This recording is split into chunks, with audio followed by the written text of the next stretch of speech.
Agora meio-dia e 58 minutos, hora certa, em nome de Teresina Hall, que pertence ao grupo O Dia de Comunicação. E você que já conhece sabe, Teresina Hall é uma das melhores casas de show do Brasil. Bom, aqui no estúdio eu já estou com o secretário de Governo, Merlong Solano, e é com ele com quem eu vou conversar a partir de agora. Boa tarde, secretário. Boa tarde, Nájila. Obrigada pela vinda do senhor. Inclusive, o senhor está vindo da Assembleia Legislativa, onde agora há pouco o governador fez a mensagem, a leitura da mensagem anual lá na Assembleia. Muito movimentada hoje por lá? Movimentada, sim. A casa cheia, deputados todos presentes e também muitos convidados. Eu aproveito e pergunto, na mensagem do governador, promessas agora para 2019? Pois é, uma mensagem de um governador que tem um compromisso muito forte com o Piauí, uma larga experiência com a gestão do Estado, uma vez que está no seu 4º mandato. Uma mensagem que cumpre aquele papel de fazer uma avaliação do caminho já trilhado, né? E ao mesmo tempo de levantar as expectativas em relação ao futuro. Então, o nosso governador prestou contas à Assembleia do trabalho realizado em diversas áreas, né? Na área da saúde, por exemplo, esse trabalho forte no sentido de descentralizar a capacidade de atendimento dos hospitais regionais, levando para o interior, por exemplo, UTIs, que praticamente não havia no passado. Então, hoje, Parnaíba, Piripiri, Picos, Oeiras, Floriano, os hospitais destas cidades, que atendem as regiões, conseguem fazer ações que não faziam antes. Por exemplo, em Floriano hoje se faz cirurgia neurológica, que precisava todo mundo vir para o HGV ou para o HUT. No caso da emergência, HUT. No caso de uma cirurgia eletiva, HGV. E coisas como essa, o nosso governador prestou conta e, ao mesmo tempo, Nájila fez questão de comunicar aos deputados as dificuldades e os desafios para os anos que virão. Sabendo justamente dessas dificuldades que eu acredito que não só o Piauí, mas outros estados também enfrentam, e falando de governo, é um futuro que assusta, secretário? Bom, se a nação brasileira, os governantes, e aí quando eu falo governantes, eu não me refiro apenas ao poder executivo, eu incluo aí também o poder legislativo, o poder judiciário, o Ministério Público, os tribunais de contas, enfim, precisam se dar conta da natureza da crise que o país atravessa. O Estado brasileiro como um todo está além das possibilidades da sociedade de sustentá-lo. É preciso uma reforma que faça uma adequação entre os serviços que o Estado tem que prestar, o poder público tem que prestar, e o preço que a sociedade possa pagar por esses serviços. Então, entre esses desafios está o da questão previdenciária.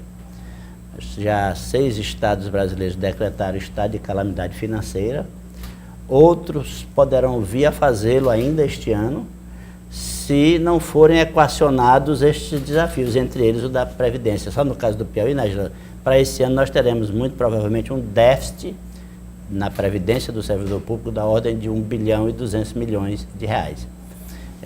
O déficit fiscal do Piauí corresponde ao déficit da Previdência.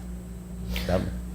Bom, hoje o juiz Sérgio Moro, eu não sei se já se reuniu ou se reúne ainda com os governadores, na verdade, de todo o país. O motivo do governador Wellington Dias não participar desta reunião foi justamente essa mensagem na Alep? Ele mandou representante, secretário? Sim, nosso secretário de Segurança, Coronel Rubens, estava lá em Brasília. É uma reunião importante porque trata da questão da segurança, né? O governo federal, através do Ministério da Justiça, enviará ao Congresso Nacional uma série de propostas com vistas a alterar a legislação brasileira no que respeita à questão da segurança, combate ao crime organizado, combate à corrupção, são coisas importantes que os governadores têm que também dar sua contribuição. Mas, no dia de hoje, todo ano, o 2º dia da legislatura é destinado à mensagem do governador às assembleias, a Assembleia, no caso do Piauí, e os demais para as suas assembleias. Então, o governador não podia faltar esse compromisso com os deputados, mas o nosso Coronel Rubens estava lá.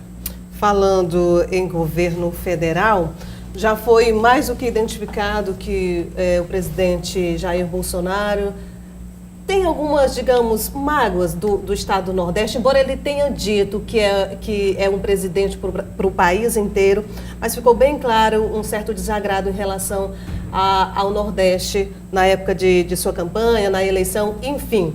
E embora a gente saiba que o governador Wellington Dias esteja tentando fazer essa ponte, essa ligação, para não deixar que recursos, inclusive que projetos sejam desenvolvidos aqui no nosso estado no que diz respeito a recursos federais, eu queria perguntar para o senhor o seguinte: o deputado Paz Landim, muita gente sabe que ele tem, inclusive, um bom relacionamento, inclusive com os policiais, né?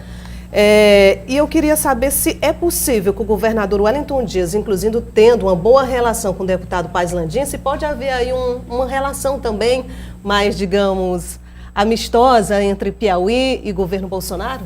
Veja, é importante, o governador Wellington Dias preza pelo diálogo, sempre é capaz de dialogar com todos, no caso do Piauí com os prefeitos, no âmbito federal com quem estiver no governo federal, independente de a que partido sejam as pessoas. E ele espera do governo Bolsonaro o mesmo tipo de tratamento. É o que a gente chama um comportamento republicano. O presidente é presidente de todos os brasileiros, não apenas de quem votou nele. O governador Wellington é governador de todos os piauienses, e não apenas de quem votou nele, e assim por diante.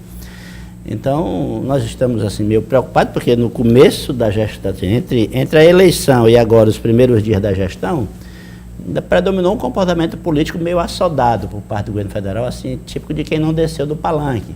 Declarações do tipo assim: vamos procurar o presidente de vocês lá em Curitiba. Uma coisa muito preocupante. Eu espero que até essa oportunidade que o presidente teve de se afastar um pouco em função da sua convalescência, em razão da cirurgia, permita a ele o tempo para refletir sobre as importantes responsabilidades que ele assumiu quando foi eleito presidente da República e quando foi empossado presidente da República.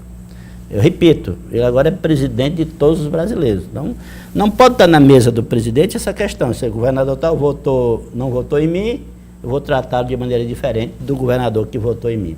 Neste caso, quem estaria sendo discriminado seria a população, porque o governador não vai a Brasília atrás de coisa para ele. Ele vai tratar de segurança, de saúde, de emprego, de infraestrutura. São questões de interesse de todo o Piauí. Mas o senhor acredita que, se necessário, o governador Wellington Dias pediria, sim, a ajuda, por exemplo, do ex-deputado Paz Landim? Sim, eu acho que é importante ver parlamentares que estejam no nosso campo aqui no Piauí, que também sejam do campo do presidente Bolsonaro em Brasília. Um parlamentar como Júlio César, um parlamentar como Paz Landim, um Átila, mesmo não tendo sido do nosso campo aqui, também é uma pessoa que é muito afeita ao diálogo.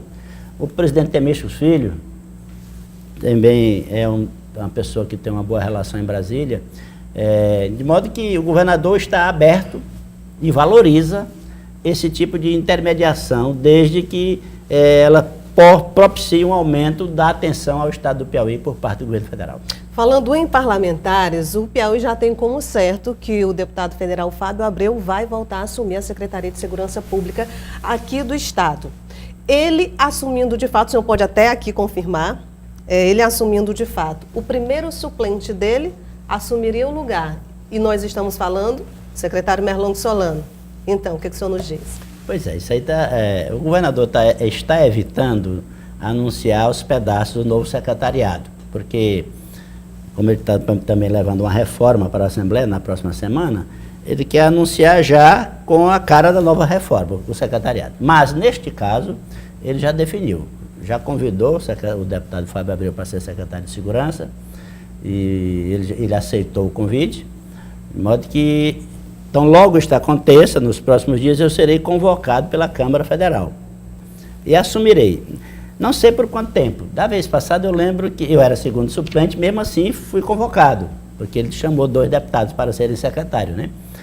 E naquela vez eu fiquei 40 dias, 45 dias como deputado. Dessa vez ainda não está definido da parte do governador Wellington Dias se precisará de mim mais em Brasília, por mais tempo, menos tempo lá para voltar e compor seu secretariado aqui. Ou seja, então depende do governador Wellington Dias. Se precisar do senhor aqui para continuar integrando a pasta, o senhor continua por aqui? Sim. Considerando que eu não fui eleito, fiquei como suplente, acho que se tiver de retornar para estar ao lado do governador, será um convite honroso que eu aceitarei. O senhor falou agora numa questão muito importante e também esperada, que é a nova reforma que o governador deve apresentar lá na Assembleia Legislativa. E o que já foi anunciado foram cortes, né, de terceirizados, inclusive, que a cada dia surge uma novidade em relação a isso. Claro que o governador está está indo com calma, pelo menos na divulgação.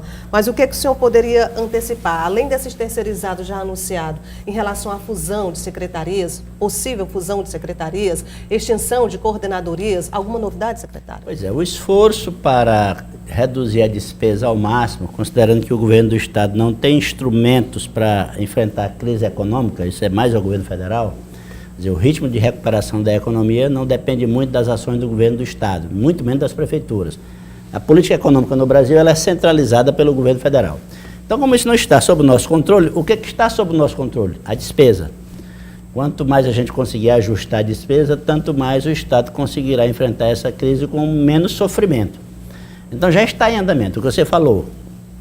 Já a redução dos contratos com terceirizados, para diminuir a despesa, a redução da despesa com locação de veículos, com passagens aéreas, com diárias, enfim, onde a gente tem governabilidade. E a reforma irá neste mesmo sentido, fundindo algumas secretarias e extinguindo alguns órgãos. De modo que é um esforço que o governador não gosta de fazer, mas que está ciente de que é preciso fazer. Por quê? Porque o grande problema do Piauí é o déficit da Previdência. Mas o governador não tem instrumentos para resolver sozinho o déficit da Previdência. Depende de mudança votada pelo Congresso Nacional, acertada com o governo federal. A questão do déficit da Previdência, não só dos estados, de uma maneira geral. Então, não podendo resolver essa questão onde ela dói mais, vamos pelo menos tentar livrar alguns recursos aqui no custeio, no gasto com o pessoal terceirizado, para que a gente possa colocar os compromissos do Estado em dia e ainda ter algum recurso para investimento.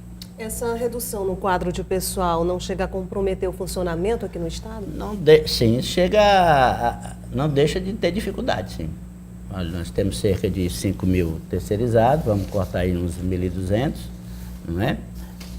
De modo que em alguns lugares haverá alguém terá que trabalhar mais para dar conta do mesmo serviço. Esse é o desafio da reforma, Nájila. Fazer mais, fazer a mesma coisa pelo menos com a quantidade de recursos financeiros e humanos menor. Esse corte seria temporário? Na medida em que o Estado se recupere, na medida em que se resolva as questões estruturais relativas ao déficit da Previdência, a tendência é voltar a uma parte dessa despesa que está sendo cortada agora. Por quê? Porque o Estado não existe apenas para pagar servidores. O Estado existe para prestar serviços à sociedade e para realizar investimentos. Por exemplo, se precisa de uma estrada para que a economia cresça, tem que tentar obter o recurso para construir aquela estrada. Precisa de uma rede de energia elétrica, de um sistema de esgotamento sanitário e assim por diante. Então, a tendência é, na medida em que a economia volte a crescer, que aumente a arrecadação do Estado, tanto aumente o investimento quanto o custeio, na escala necessária para melhorar a qualidade do serviço. E com tudo isso, eu acredito que muita gente se pergunta, por exemplo, os projetos que estão em andamento, obras que estão aí paralisadas, como ficam, secretário? Pois é, um dos ajustes que vem sendo feito ao longo do tempo foi esse, né? Obras num ritmo mais lento do que o que a gente queria, algumas obras postergadas, né? E o trabalho do nosso governador, de toda a nossa equipe econômica, no sentido de viabilizar o máximo de investimento. Veja que com toda esta dificuldade, nós trabalhamos, conseguimos fazer algumas operações de crédito, e com elas foram feitos investimentos importantes na área de mobilidade urbana, muitos quilômetros de asfalto feito em muitas cidades do Piauí, o viaduto ali da Miguel Rosa na saída da BR-316, algumas rodovias sendo construídas, enfim, o trabalho feito em função desse esforço e da compreensão do governador que o Estado existe para investir, mas num ritmo menor do que o que a gente imaginava. Antes da gente terminar a nossa conversa, eu queria que o senhor desse a sua opinião. Agora, o Brasil inteiro acompanhou agora a votação no Senado. Enfim, não dá para usar outra palavra senão confusão. Qual a avaliação que o senhor faz de tudo aquilo que aconteceu? Pois é, o Senado deu um exemplo ruim, né? Uma tentativa de mudar as regras do jogo na hora que o jogo está começando, porque o regimento de todas as assembleias, de todos os parlamentos no Brasil, consagra o voto secreto. O cidadão brasileiro vota secreto. Para quê? Para ele não se sujeitar à pressão do prefeito, do deputado, do governador. O cidadão vai para a urna e vota de acordo com sua consciência. Os parlamentares têm essa mesma prerrogativa e essa mesma necessidade. O voto aberto sujeita o parlamentar à pressão do Poder Executivo. Tem gente achando que o voto aberto é um avanço para o parlamentar. Não é. Olha que eu tenho experiência dos dois lados. Eu sou parlamentar e executivo. E sei que, votando aberto, um deputado tem muita dificuldade de votar contra o candidato do governador para uma presidência de mesa. Então, seria praticamente entregar certas decisões do Poder Legislativo na mão do Poder Executivo, ferindo um princípio que é fundamental para a democracia, que é a independência dos poderes. De modo que tentaram mudar a regra em cima da hora lá, não foi? Sim. Botar o voto secreto, foi preciso uma intervenção do Supremo, mas mesmo assim ainda ficou aquele ambiente de briga, que um exemplo ruim para nós brasileiros vermos num momento como esse, em que o Senado, sendo o poder da federação que representa os estados, né, é chamado a dar um exemplo de maturidade, de capacidade de diálogo, e naquele momento faltou. Né? Agora, tudo isso causado por aqueles 2 votos que não estavam envelopados. E ainda teve 2 votos lá para complicar, além de tentar mudar a regra do jogo, na hora da votação ainda aparece 2 votos de maneira incorreta, né? Quer dizer, um exemplo muito ruim para o Brasil. Lá dentro, diante de tudo que aconteceu, o senhor acredita que o Renan, ele acabou sofrendo pressão ali dentro mesmo? Bom, ele deve ter percebido que iria perder, né? Porque a quantidade de pessoas que já tinham votado para mudar a regra do jogo, 50 senadores votaram para mudar a regra do jogo e fazer a votação aberta, né? E só precisava de 41 para ser eleito presidente da Câmara, do Senado, né? De modo ele já percebeu ali que estava desfavorável o ambiente para ele. E talvez tenha faltado capacidade de negociar uma outra candidatura que fosse alternativa a este senador que pouco conhecemos, na verdade, Davi Alcolumbre. Né? Isso. Vamos ver. Mas, de qualquer forma, o Renan continua sendo uma liderança importante no Senado Federal. Acho até que as notícias que têm saído na imprensa nacional dão conta de que o governo federal já percebe que é necessário ter um diálogo com o Renan, porque quem ganhou só ganhou com 41 votos. Então, há 40 votos no Senado que não concordam necessariamente com a linha que foi adotada. Precisa de diálogo, então, com quem perdeu a eleição lá também, né? Ok. Secretário, mais uma vez, muito obrigado pela vinda do senhor. Uma ótima tarde. Boa tarde. Agora um rápido intervalo e na volta você vai ter mais informações sobre as investigações do assassinato do policial militar morto com 3 tiros aqui em Teresina na última sexta-feira.